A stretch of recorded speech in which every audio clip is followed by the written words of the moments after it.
Se conoce como republicanismo, es decir, una república, y protestantismo, que significa un gobierno del pueblo, para el pueblo y por el pueblo. Protestantismo significa una iglesia donde hay democracia, donde todo el poder no fluye de arriba hacia abajo. Porque durante la Edad Media, el rey gobernaba en todos los asuntos. Lo que decía el rey era ley. Todo el poder fluía de arriba hacia abajo. Y en la iglesia también, todo el poder fluía del Papa hacia abajo. Lo que decía el Papa iba en asuntos religiosos. Y lo que decía el rey iba en asuntos civiles o políticos.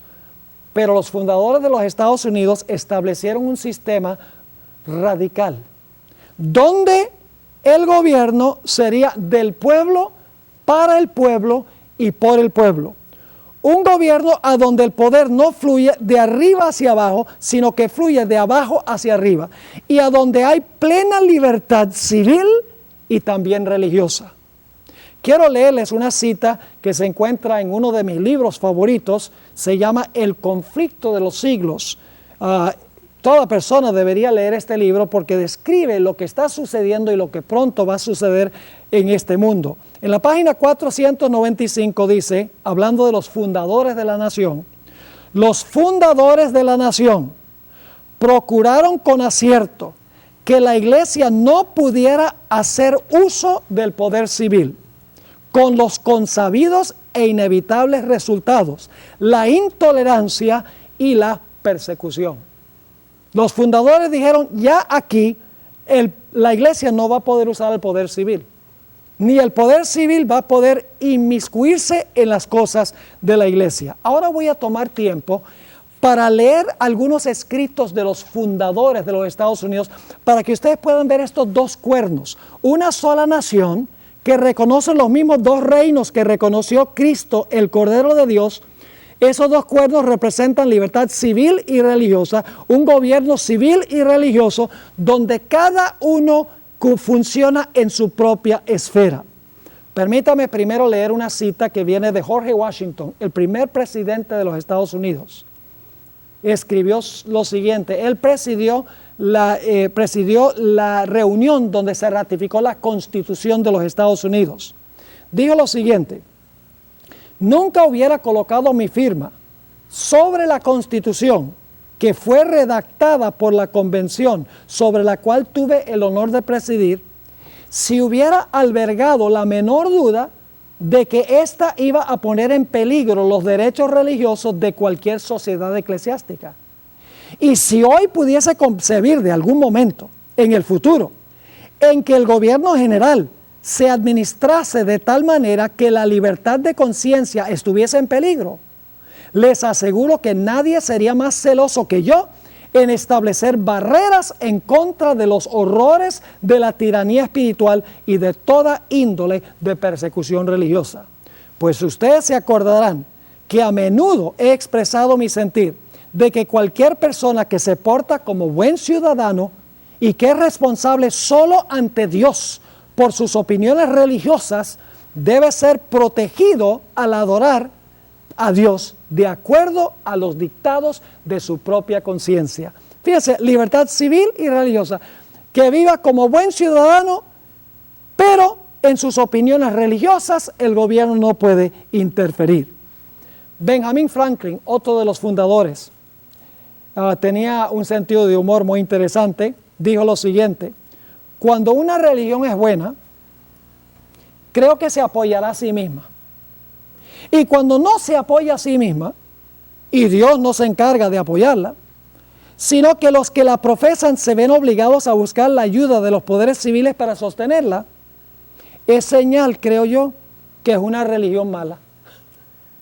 Ahora veamos qué dijo Thomas Jefferson, uno de los redactores de la Constitución de los Estados Unidos. En Washington, D.C., hay un monumento, se llama The Jefferson Monument, el monumento a Jefferson.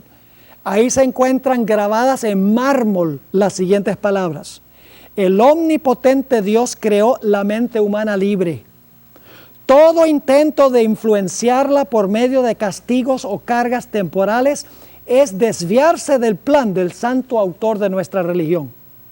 Y luego dice esto: ninguna persona se verá obligada a frecuentar o apoyar ningún ministerio o culto religioso, ni sufrirá por causa de sus opiniones o creencias en materia de religión, sino que todos tendrán la libertad de profesar y defender por la argumentación sus propias opiniones en materia de religión. Ahí está la separación de la iglesia y el Estado.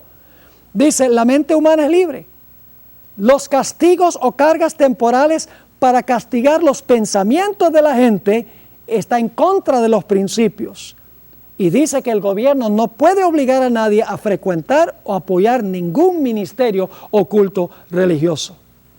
Thomas Jefferson también dijo en cierta ocasión: solo el error necesita el apoyo del Estado. La verdad se puede sostener por sí misma. El error, hay que apoyar el error con el poder civil. Pero él dice, no, la verdad se puede defender sola, sin la ayuda del poder civil.